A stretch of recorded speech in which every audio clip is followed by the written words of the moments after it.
আজকের তুরস্কের ইস্তাম্বুল একসময় ছিল বিশ্বের সবচেয়ে শক্তিশালী সাম্রাজ্যের রাজধানী। একটি সাম্রাজ্য যা টানা ৬০০ বছরেরও বেশি সময় রাজত্ব করেছে, ৩ মহাদেশে শাসন করেছে এবং ইসলামী বিশ্বর নেতৃত্ব দিয়েছে।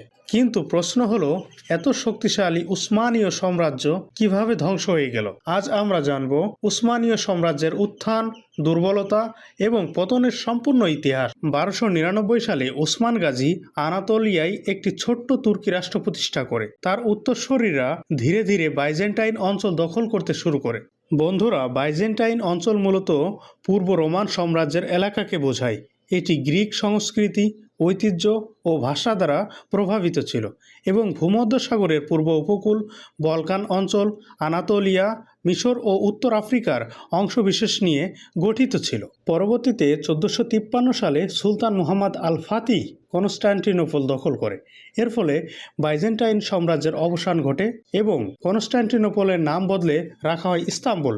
এছাড়া উসমানীয় সাম্রাজ্য সুপার পাওয়ারে পরিণত হয়। এরপর ১৬শ শতকে সুলতান দ্য ম্যাগনিফিসেন্ট এর শাসনে উসমানীয় সাম্রাজ্য সর্বোচ্চ শক্তিতে পৌঁছায়, যার সাম্রাজ্য বিস্তৃত ছিল ইউরোপ, এশিয়া এবং আফ্রিকার বিশাল অংশ জুড়ে। বন্ধুরা, সুলতান দ্য ম্যাগনিফিসেন্ট বা প্রথম সুলতান, তিনি ছিলেন অটোমান সাম্রাজ্যের সবচেয়ে প্রভাবশালী এবং দীর্ঘমেয়াদী সুলতান। ১৫২০ থেকে ১৫৬৬ তার শাসন আমলে সামরিক বিজয়, প্রশাসনিক সংস্কার এবং আইন প্রণয়নের মাধ্যমে সাম্রাজ্য তার সোনালী যুগে পৌঁছায়। ইউরোপে তিনি দ্য ম্যাগনিফিসেন্ট এবং নিজ সাম্রাজ্যে কানুনি, যার অর্থ আইন প্রণেতা হিসেবে তিনি পরিচিত ছিলেন।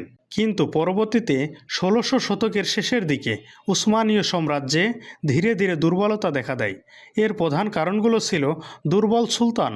অনেক সুলতান ছিলেন অযোগ্য এবং বিলাসী, ফলে হারেম রাজনীতি এবং প্রসাদের ষড়যন্ত্র বেড়ে যায়। জানিসারি বাহিনীর অবক্ষয়।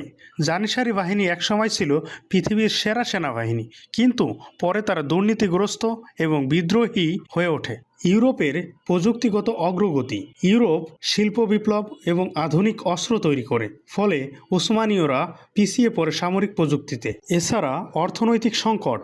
নতুন সমুদ্রপথ আবিষ্কারের মাধ্যমে বাণিজ্য পথ ইউরোপের হাতে চলে যায়, ফলে উসমানীয় রাজকোষ দুর্বল হয়ে পড়ে। এরপর ১৯০০ শতকে ইউরোপে জাতীয়তাবাদের উত্থান ঘটে। এর প্রভাব পড়ে উসমানীয় সাম্রাজ্যের প্রদেশগুলোতেও। গ্রিস, সার্বিয়া এবং বুলগেরিয়া স্বাধীনতার দাবি করে। বুলকান অঞ্চলে একের পর এক বিদ্রোহ শুরু হয়। ইউরোপীয় শক্তিগুলো ব্রিটেন, ফ্রান্স এবং রাশিয়া এই বিদ্রোহগুলোকে সমর্থন দেয়। এই সময় উসমানীয়দের বলা হতো ইউরোপের অসুস্থ মানুষ।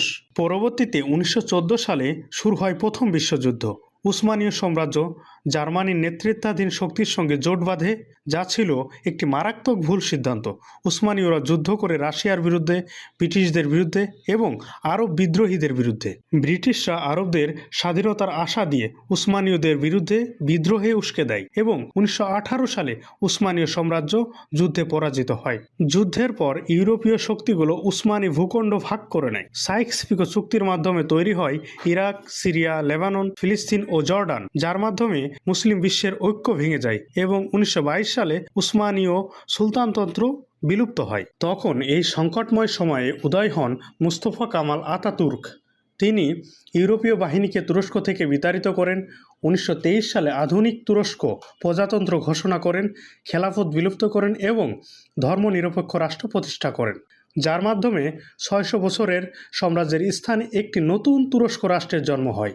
বন্ধুরা, উসমানীয় সাম্রাজ্যের পতন আমাদের শিখায় সময়ের সাথে সংস্কার না করলে তার পতন অনিবার্য এবং বিভাজনই ছিল সবচেয়ে বড় দুর্বলতা।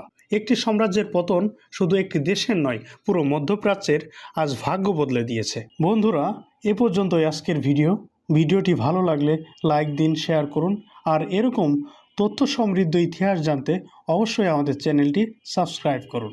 ধন্যবাদ।